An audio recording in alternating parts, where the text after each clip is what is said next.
Shalom, selamat pagi saudara-saudara yang dikasihi Tuhan.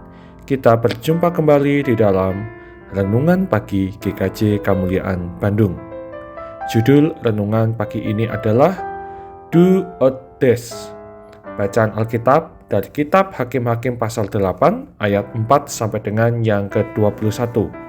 Dipersilakan saudara-saudara untuk mengambil waktu pribadi membaca bacaan Alkitab pagi ini. Saya akan menyampaikan renungan pagi untuk kita semua. Saudara-saudara, dalam kehidupan sehari-hari kita sering mendengar prinsip tidak tertulis.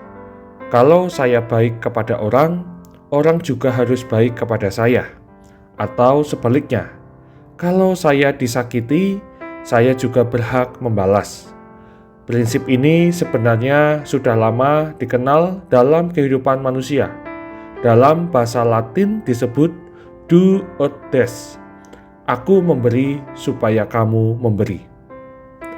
Bacaan firman Tuhan hari ini memperlihatkan bagaimana prinsip itu bekerja dalam kisah Gideon. Saat mengejar dua raja Midian, Gideon dan pasukannya mengalami kelelahan. Mereka meminta bantuan makanan kepada orang Sukot dan Penuel. Namun kedua kota itu menolak membantu karena Gideon dianggap belum benar-benar menang. Penolakan itu membuat Gideon marah. Ia bahkan berjanji akan menghukum mereka setelah kembali dari peperangan. Dan benar, setelah menang, Gideon melaksanakan ancamannya dengan keras. Kisah ini menunjukkan bagaimana manusia sering hidup dalam pola balas-membalas. Kebaikan dibalas kebaikan, kejahatan dibalas kejahatan. Secara manusiawi, hal itu terasa adil. Tetapi, Tuhan Yesus kemudian mengajarkan jalan yang berbeda. Dalam pengajarannya, Tuhan Yesus berkata, supaya kita tidak membalas kejahatan dengan kejahatan. Bahkan kita dipanggil untuk mengasihi musuh dan berbuat baik kepada mereka yang menyakiti kita. Ini bukan sikap yang lemah, melainkan sikap yang lahir dari hati yang dikuasai kasih Tuhan. Saudara-saudara, tidak mudah menjalani prinsip ini. Ketika ditolak, kita ingin menjauh. Ketika disakiti, kita ingin membalas. Ketika kebaikan kita tidak dihargai, kita menjadi kecewa. Namun firman Tuhan hari ini mengingatkan bahwa hidup orang percaya tidak boleh digerakkan oleh prinsip aku memberi supaya mendapat balasan. Kasih Kristen bukan transaksi. Kasih Kristen adalah tindakan yang lahir dari hati yang sudah terlebih dahulu menerima kasih Tuhan. Bayangkan, jika Tuhan memperlakukan kita dengan prinsip untung rugi, tidak ada satupun dari kita yang layak menerima kasih karunia-Nya. Tetapi Tuhan tetap mengasihi, tetap mengampuni, dan tetap memberi kesempatan kepada kita.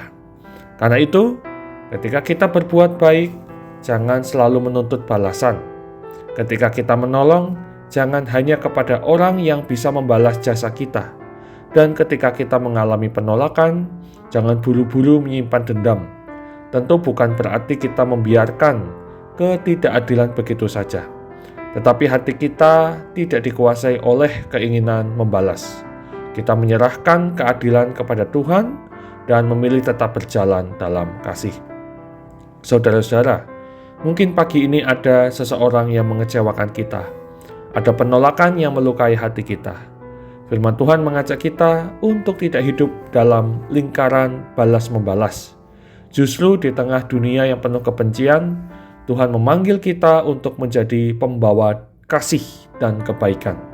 Karena ketika kita tetap memilih berbuat baik tanpa pamrih, disitulah dunia dapat melihat karakter Kristus dalam hidup kita. Amin. Mari kita berdoa.